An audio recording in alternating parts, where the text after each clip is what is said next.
नमस्कार, मेरा नाम कौस्तुभी है और मैं एक मनोवैज्ञानिक और मनोचिकित्सक हूँ, जिसे कि अंग्रेज़ी में साइकोलॉजिस्ट कहा जाता है। हमारे प्रोफ़ेशन के अंदर हम कई तरीके के स्ट्रेसेस के बारे में बात करते हैं। हमारे क्लाइंट्स हमारे पास आते हैं, उनके जीवन की कई समस्याएं होती हैं जिसकी वो चर्चा करते हैं।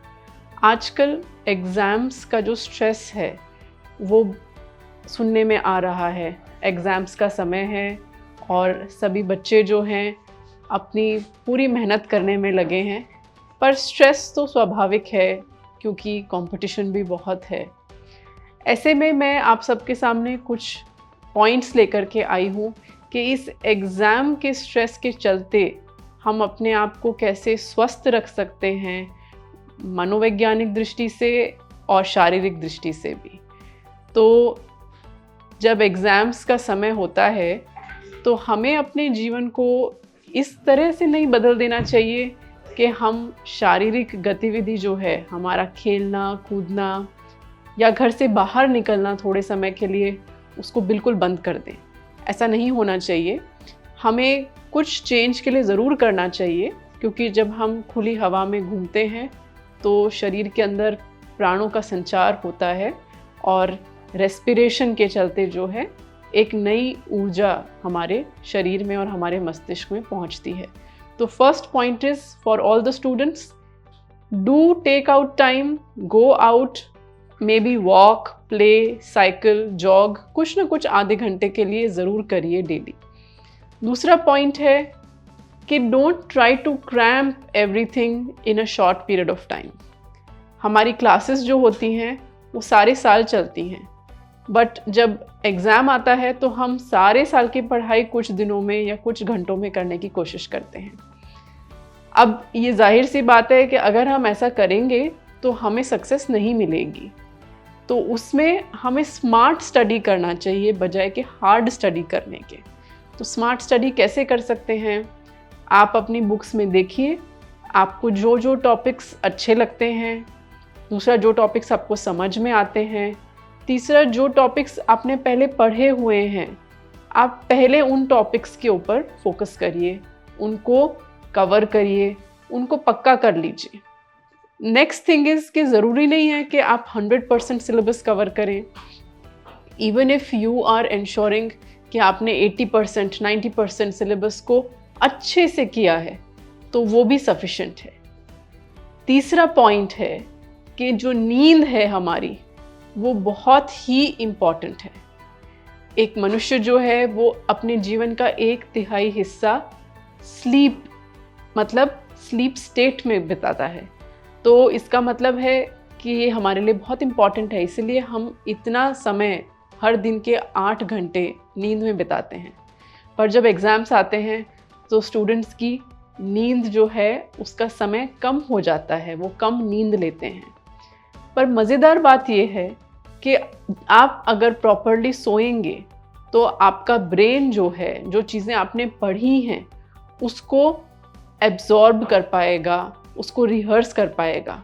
क्योंकि जब हम शरीर से सोते हैं तो हमारा ब्रेन नहीं सोता है, हमारा ब्रेन एक्टिव होता है, पर वो किसी दूसरी अवस्था में चला जाता है। तो ये एक ऐसा पॉइंट है जिसमें मैं एम्फसाइज कर रही हूँ कि students must sleep enough at least for 7 to 8 hours every day. तो आप अपने दिन को ऐसे प्लान करिए कि उसमें आप अपने स्लीप टाइम को प्लान करिए कि हम इस पे बिल्कुल कॉम्प्रोमाइज़ नहीं करेंगे। नेक्स्ट पॉइंट इज़ कि हमारा जो ब्रेन है वो एक ऐसी मशीन है जो सबसे ज़्यादा फ्यूल कंज्यूम करती है। तो हमारा जो फ्यूल है वो कहाँ से आता है?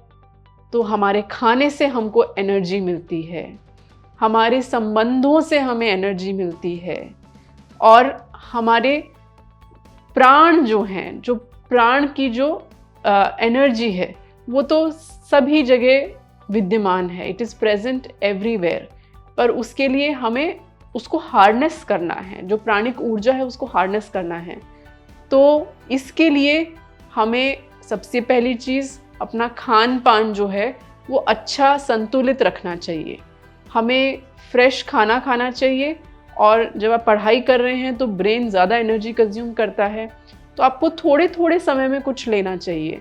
2 घंटे में या 3 घंटे में एक छोटा सा मील लीजिए, फ्रेश फ्रूट्स लीजिए, ड्राई फ्रूट्स लीजिए। अब गर्मी का मौसम आ रहा है तो कोई फ्रेश जूस हो गया, ऐसी चीज़ें भी आप ले सकते हैं। Don't ignore your food and don't surpass your meal times. जब खाने का समय है तो उस समय पे खाना ज़रूर लीजिए, और हो सके तो बड़ा ब्रेकफास्ट लीजिए, अच्छा लंच लीजिए, और डिनर आप छोटा कर सकते हैं ताकि आप रात में लाइट फील करें और अच्छे से सो पाएँ। लास्ट पॉइंट इज़ कि अपने जीवन को आप बेहतर बनाने की कोशिश करिए, पर स्ट्रेस के साथ में नहीं। आप इस समय जहाँ हैं, जिस परिस्थिति में हैं, उसमें आप क्या अच्छे से अच्छा कर सकते हैं, उसी अनुरूप आप अपनी तैयारी कीजिए, पर अपनी मेंटल पीस और अपनी हार्मनी को बिल्कुल भी स्टेक पे रख करके एग्ज़ाम्स को अप्रोच मत करिए। और लास्ट मेरी पहल है पेरेंट्स से कि हमें अपने बच्चों के ऊपर बहुत ज़्यादा स्ट्रेस नहीं क्रिएट करना चाहिए, क्योंकि वो ऑलरेडी एक स्ट्रेस का समय है। तो हमें बच्चों को मोटिवेट करना चाहिए, उनको दिलासा देना चाहिए कि नहीं, आपने पढ़ाई करी है, आपको एग्ज़ाम में याद आ जाएगा।